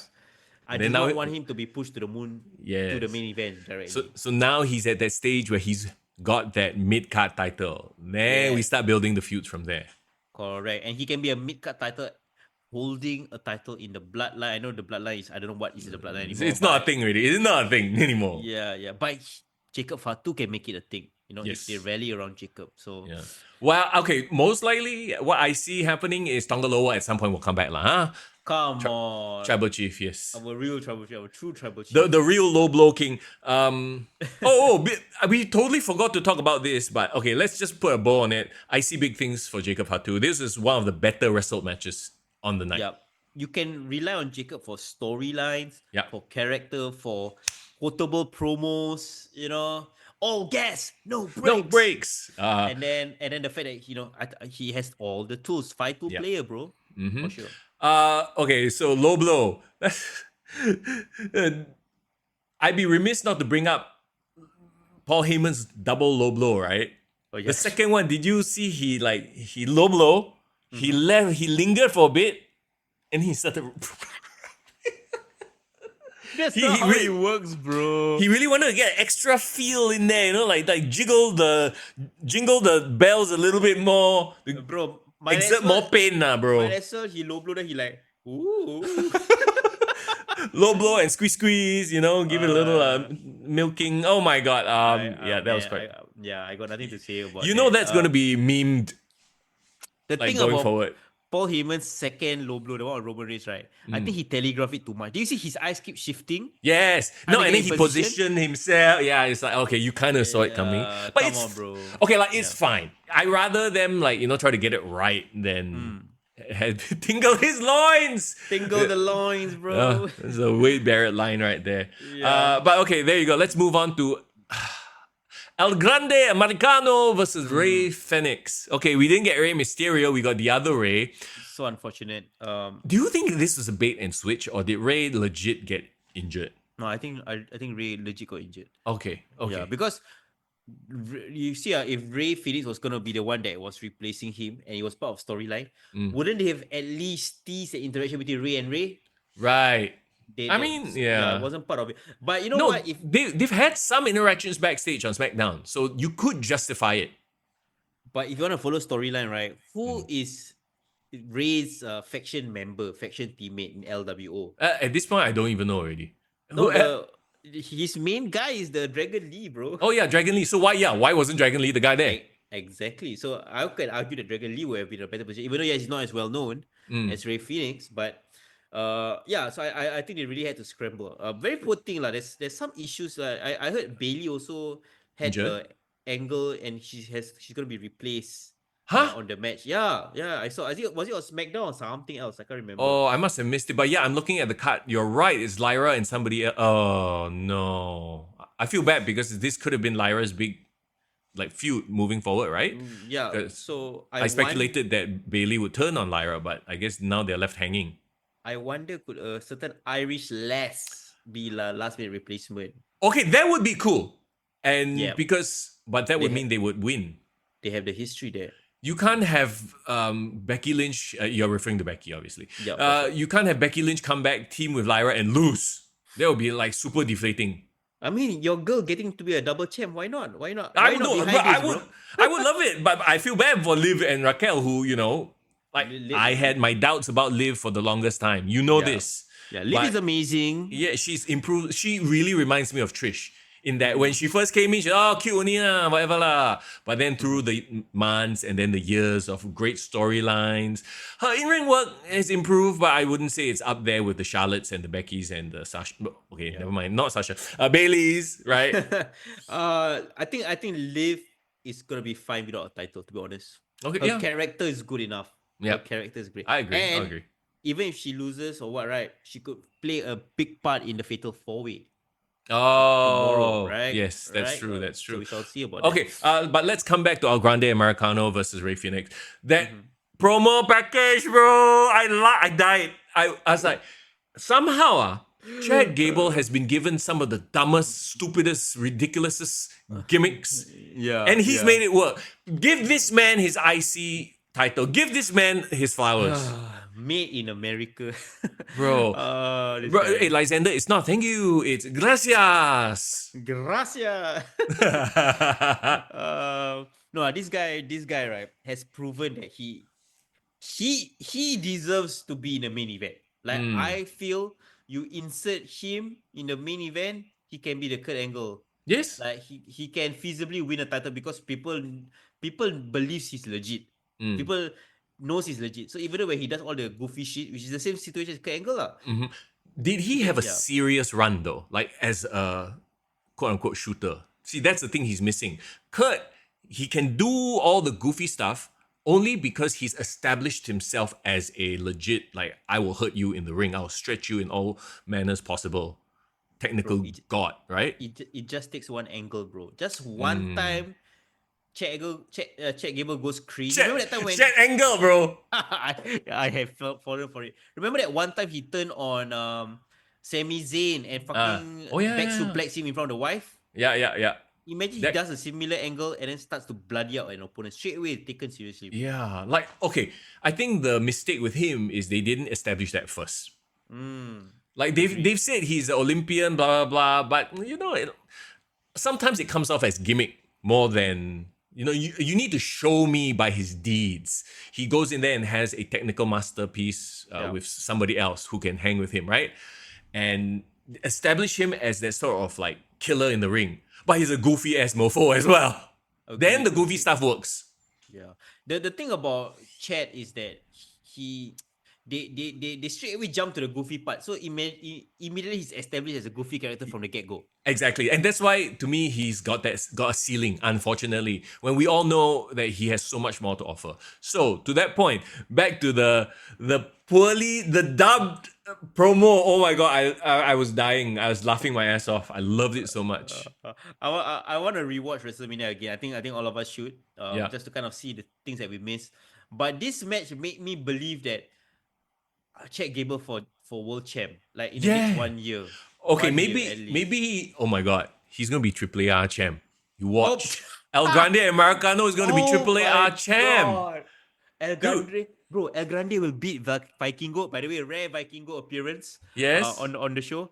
Can you imagine he beat Vikingo and then became champ? I think the whole of Mexico will just Riot. They'll be like, what the fuck is this? This fake lucha. And that's the point. He's gonna get so much heat. It'll be great for that character. Bro, but if you think about it from a business standpoint, if he wins, he steals the AAA Mega Championship and then he escapes Mexico, comes back to America, appears on Raw, parades the Mega AAA Champ.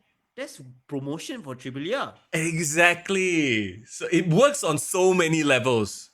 Bro, El Grande Americano will save the AAA, bro.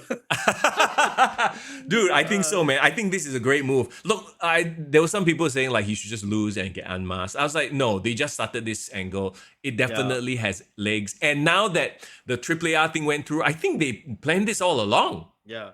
Wait, Tovakin.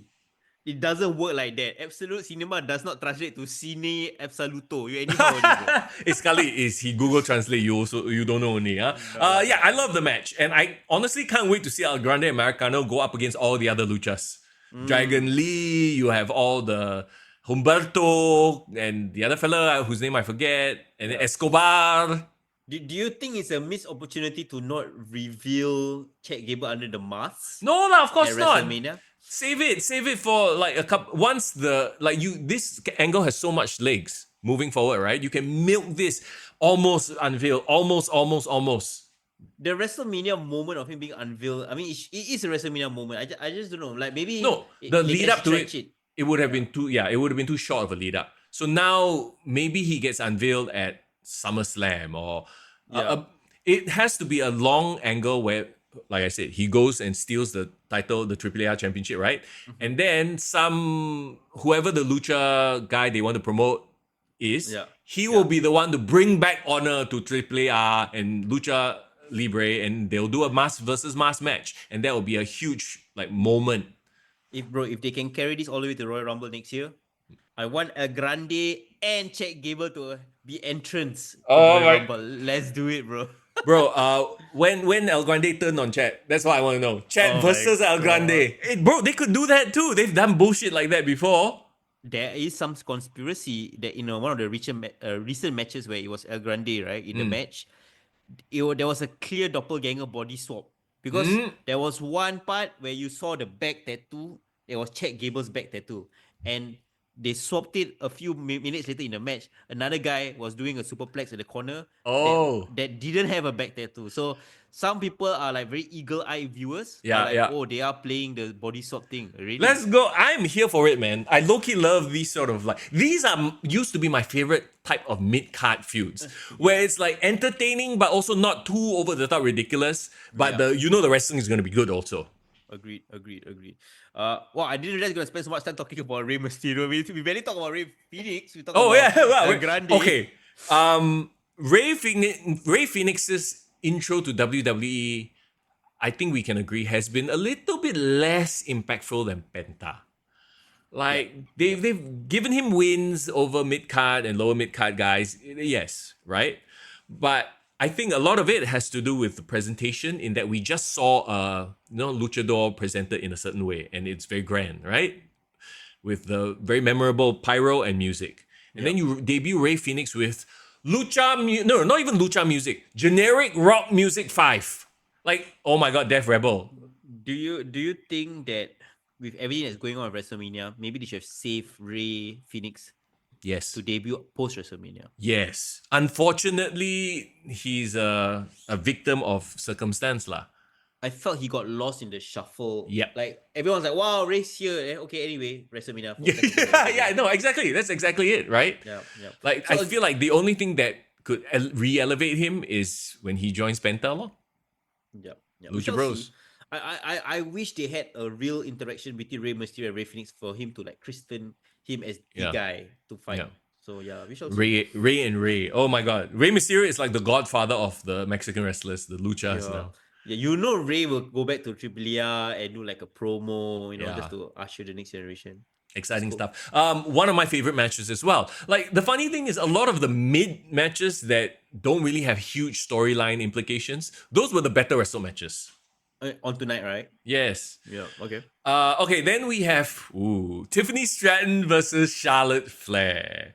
What did you think of Tiffy Time's entrance? Or the Barbie doll thing? Yeah. I thought that was pretty cool. Yeah. She's so self-aware. She knows that she does look like Barbie. And what an introduction. If you think about it, if I've never watched wrestling before, I've just watching WrestleMania for the first time, I was like, wow, they have a wrestler that looks like a Barbie doll. Wow, okay, let's go, a buff Barbie lah, Yeah, buff. And then, okay, funny thing is, and I wonder if they are trying to play off Charlotte's ego here, but why is the champ coming out first? Because you're playing on Charlotte's ego. Okay, sure. Because at first I thought Charlotte would do some elaborate intro where she got a helicopter, she come in from don't know where, that's why she had to go second. But her entrance was just car come out, she walks out. So she could have come out first. I don't get it. So yeah, maybe they were working on that angle. Is the veteran needing the shine, I think. You think so? Yeah. Well, okay, I'll be honest with you, right? Watching this match, I suddenly feel like maybe it's just me, right? But I'm like, hey, actually Charlotte is freaking carrying Tiffy. As athletic as Tiffany Stratton is, you can tell she's not ready yet. It's not as bad as Jade Cargill, but you know that same vibe where there were a lot of moments you can tell Charlotte was telling her what to do. I think they definitely do have real life issues with each other.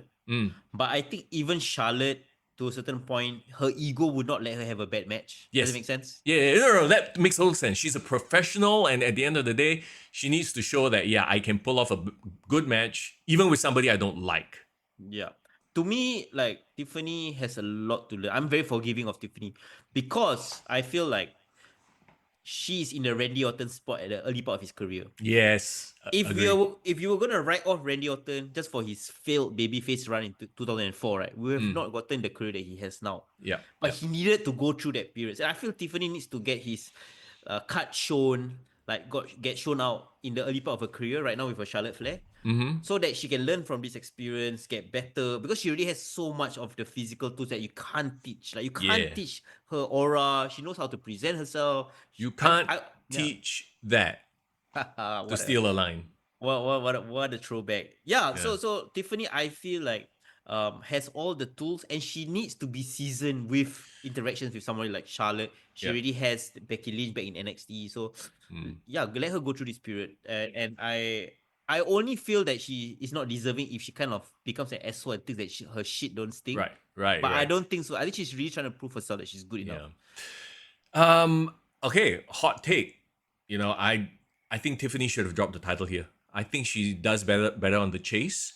I think she reminds me of Liv Morgan's first run as champion.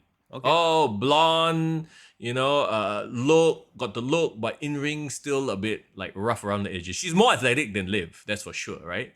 Yeah. But yeah, like I said, there were a lot of moments where you could tell the moves were choreographed. Okay, I'm gonna push off, and like they made it very obvious. It's not even about the struggle. It's like, oh, I'm going to help you do this move now, and there were quite a few miscues.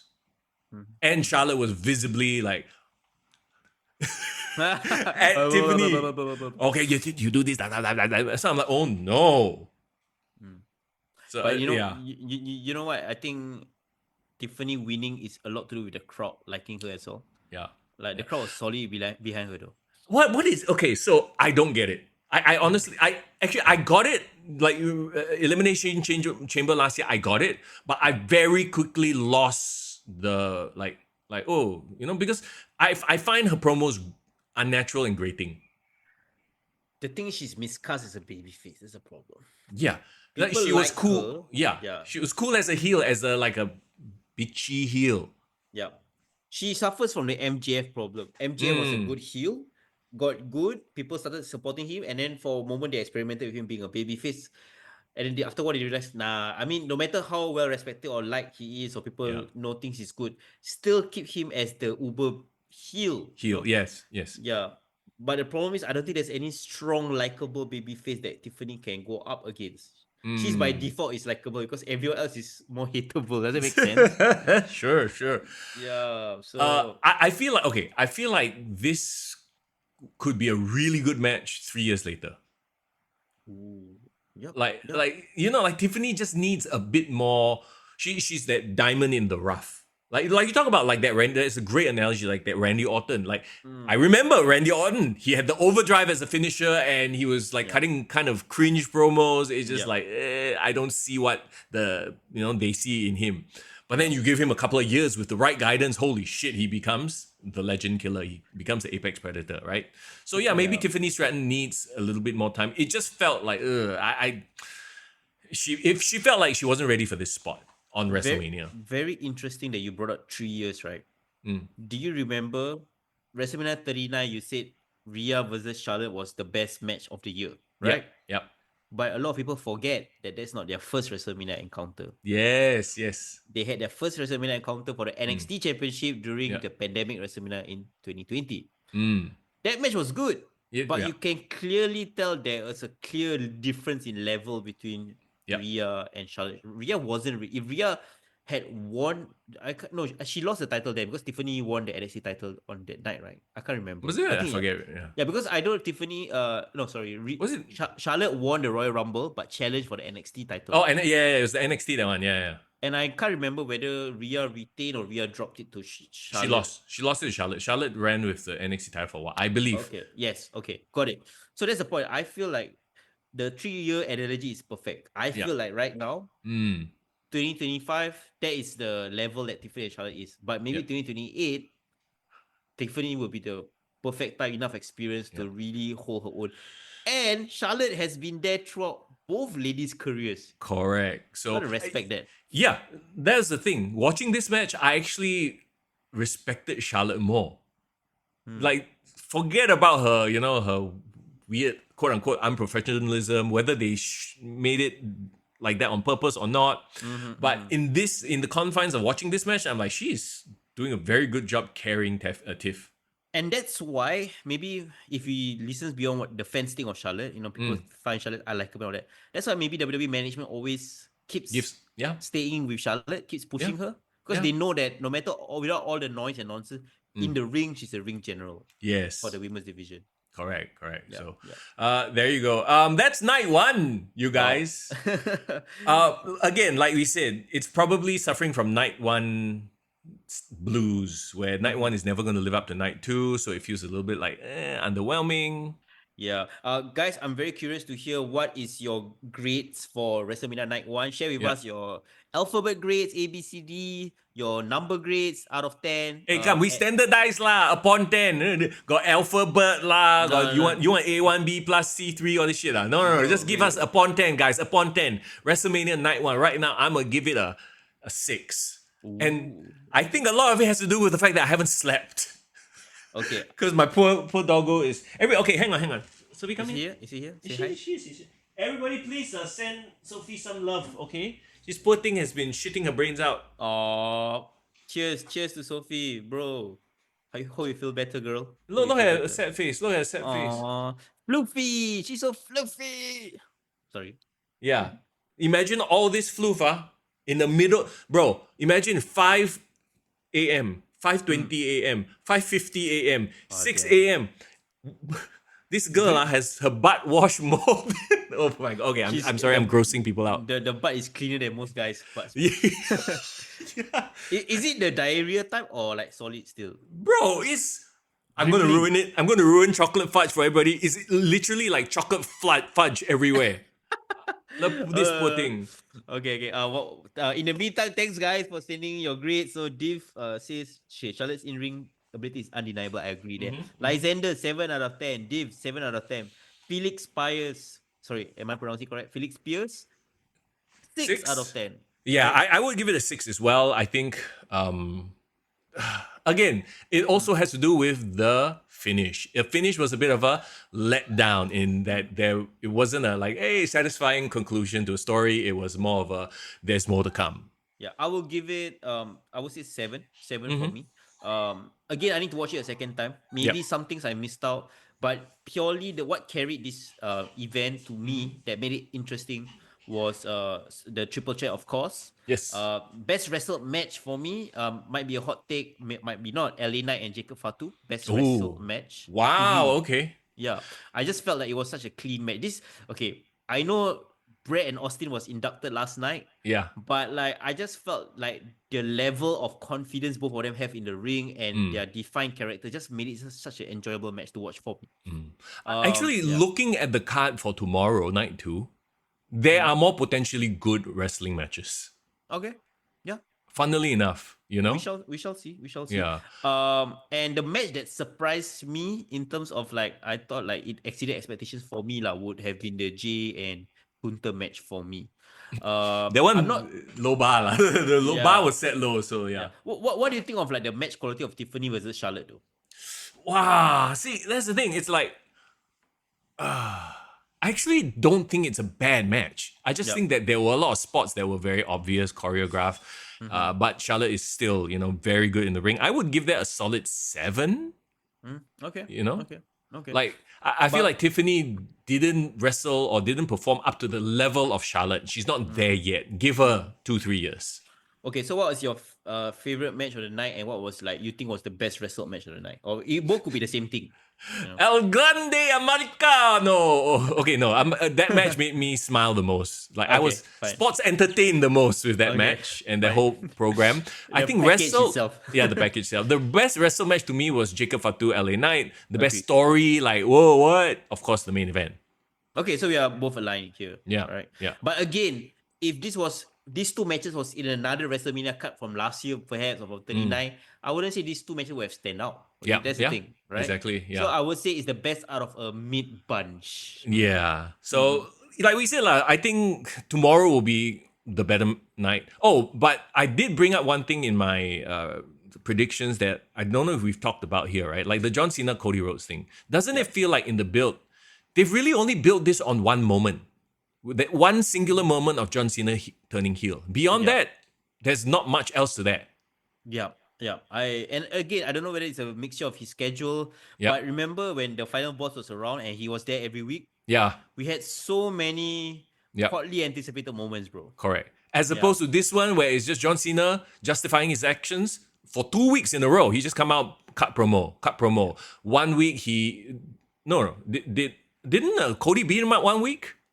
No, that was the third week when they had so 2 weeks of him talking by himself. Yeah, Third yeah. week they actually did a back and forth. Oh no, face to face. Yeah, correct. Yeah. And then the last one was this past SmackDown where they had one more back and forth. It's literally just 4 promos after the fact. Yeah, and one physical altercation. So it feels like the start of a feud as opposed to, like we're going to see a result. So given that, right, like, can you imagine if Night 2 was also another coming soon, akan datang? Yeah, Like, yeah. John Cena wins and then beats Cody Rhodes, the heel wins. And then it's like, that's 2 nights in a row of not a good conclusion. Not satisfying wrapping up a story. That kind of sucks to me. Yeah.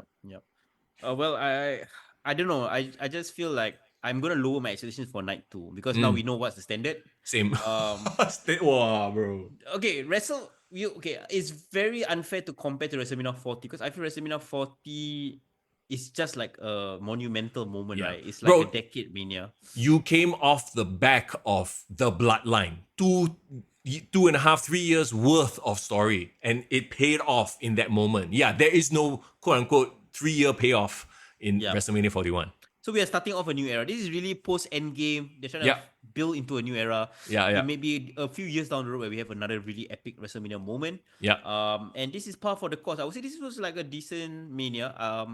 Mm. We have seen shittier manias. Let's be Oh honest. yeah, yeah, what, that one, Right. yeah, bro. The funny thing is WrestleMania 13, that immortal moment, right? I actually went to rewatch the entire pay per view because I remember so fondly that match. I loved. It's one of my favorite matches as well, right? Yeah. Stone Cold versus Bret Hart. The rest of the card was shit. Yeah. Yes, it was a You shit. you had WrestleMania. Ahmed Johnson and the Legion of Doom versus a bunch of jabronis. I don't even remember who they are. Bro, the main event was Sid and Sid freaking and Undertaker, Taker- right? Oh, that was such a bad match. Yeah, it was a bad. Yeah, that literally that match carried the entire WrestleMania card. So I'm saying if your one match card is so good, like people still remember WrestleMania 25 because of Undertaker and HBK. Yeah, No one cares about the other matches there. correct. So, So- well, what's the match for this card? Cody versus Cena. I would say depending on how monumental that moment is, Yeah. Cody versus Cena for sure. Okay. sure. I hope so. Cody, who's top of his game. John Cena. We haven't seen him wrestle to that level recently, so Yeah. there might be a lot of question marks there. And they've been pushing this whole you can't wrestle thing as well, which is very interesting. Yeah. So, can he wrestle? That's the question. Yeah. Okay, well, I mean, I'm excited for night two, lah. Don't get me wrong. And again, guys, my final rating after I get some sleep will probably be higher. So I'm gonna go do exactly that. Grab some lunch right now and go Yeah. take a damn nap. Oh, and send Sophie to the vet. Man, I hope she gets better. Okay, just want to address a couple more people things that the people say on the chat. Zayden, WrestleMania 41 will basically be Infinity War. I agree. Maybe Yeah? not Infinity War. Maybe the start of like the multiversal saga. You know? Oh what I my mean? god, yes. A lot. And Rishi asked about, can you recommend a solid WrestleMania from 95 to 2003? Come Wow. on, bro. This is easy. Bro. There were a lot. Wait, when did the triple threat we talked about just now? When did that happen? I forget. No, that's 2004. So I think he have watched WrestleMania. Watched 20. already. Okay, Rishi watched the entire stretch between WrestleMania 17 to WrestleMania 19. I would say like WrestleMania 17 would be like a full-on attitude era, like Stone Cold versus The Rock, best Yep. WrestleMania. Yep. And every match was amazing. People keep forgetting Chris Benoit and Kurt Angle was in that. Oh my god, yes, Yeah, bro. it was amazing. So yeah, watch that. WrestleMania 18, of course, for Rock and Hogan, right? Yeah. And WrestleMania 19, I would say my favorite match on that night was actually Kurt Angle and Brock Lesnar, the main event, right? Even though if you The think shooting about it, star. yeah, shooting star, the bot shooting star. But we also have Rock versus Austin. Yes. We had Vince McMahon versus Hulk Hogan, which was actually a great match. Well, for what it was, like, it wasn't a match per se, but yeah. It was a moment. So yeah, there was some hidden gems there. So I'm saying that three stretch, I think really encapsulate that era of wrestling really, really well. Go for it. You know, talking about immortal moments, just to make a quick diversion, right? So it's interesting that they named it immortal moment, not immortal match moment. So technically, you could have Angles be inducted into the Hall of Fame. Yeah. So of course there was this lively debate on Discord what could be moments, and of course then people started bringing up things like Mae Young giving birth to a hand. Hey, nonsense lah. Oh. It has to happen at WrestleMania, is it? I mean, of course lah. No, immortal moment can be any moment that is In the history of the history of WWE. So it literally be anything. Hogan body slamming Andre, that kind of thing. Yeah, no. Don't nonsense lah, guys. I know.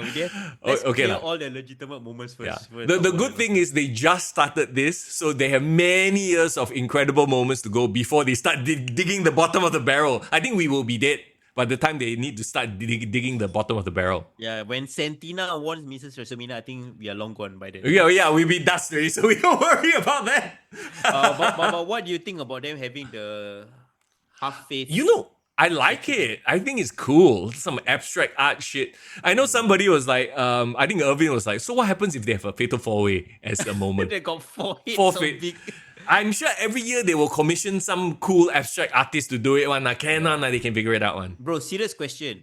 So how they gonna split the sculpture? Who's gonna bring home the sculpture? So Brad takes the Brad side, Steve takes the Steve side, they take it home. They can cut open. No, Cut they can open, like disconnect. disconnect. Like they can fix and disconnect. And then when every time they meet each other, hey, how have you been? And Combine! Our powers combined! Oh my god. Look, I think what it is they probably have three. One for WWE headquarters to keep in storage, and then one for Brett, one for Austin. Yeah, then one you keep at home. So they probably have three. And then in 50 years, when we are dying, like we are 90, 100 years old, then WWE Most Wanted Treasures will have the episode. so all three is handcrafted by the same guy, or they just make one and then the other two copy Duplicate. paste. I think they just make one, and then the other two copy paste. Send to China. Tariffs high, but they can go direct to manufacturer. Handcraft. I bring the China guy to come my house to actually handcraft it. Correct. Cheaper. Now got tariff. Cannot make it. Okay, guys. Yeah, that's WrestleMania Night 1, bro. Right? Bro, we will be back tomorrow, night 2. Let's freaking go. And of course, a big shout out once again to the sponsor for this season, Hasif. He's back. You remember him from previous seasons, of course. I'm back. I'm better than ever. Face facts. Yes, please support. Finance and fitness, F&B. If you wanna chat with him, have day with Hasif. Not bad, not bad. Okay, Hasif, go follow him on Instagram, Hasif_captures. Drop him a message if you want to actually have day with Hasif. Yes. If you enjoy our content, you enjoy our podcast, please support him. Please support us. He's keeping the lights going, and thank you to all our Patreon members as well for keeping the lights going. We are gonna be back tomorrow. I feel sorry for anyone that has to go to work tomorrow. Oh, I'm sorry for you, bro, as well. But my boy is gonna be chilling, so I'm gonna be here all morning on the Discord and then on the podcast. So if you guys have free time, hey, your lunchtime, you guys just step off for lunch, watch a bit of WrestleMania, and talk to us as well. Let's go. yeah, bro. I'm gonna have lunch and watch NXT. Not gonna lie, I heard good things. Man. So, bro, we got to react to John Cena and Cody Rhodes as well tomorrow. That's oh yes. Okay. So everybody, go do what you need to do. Get some rest, and we'll see you again tomorrow on the podcast. As always, it is Mr. Young. And it's for in the building. Have a good sleep.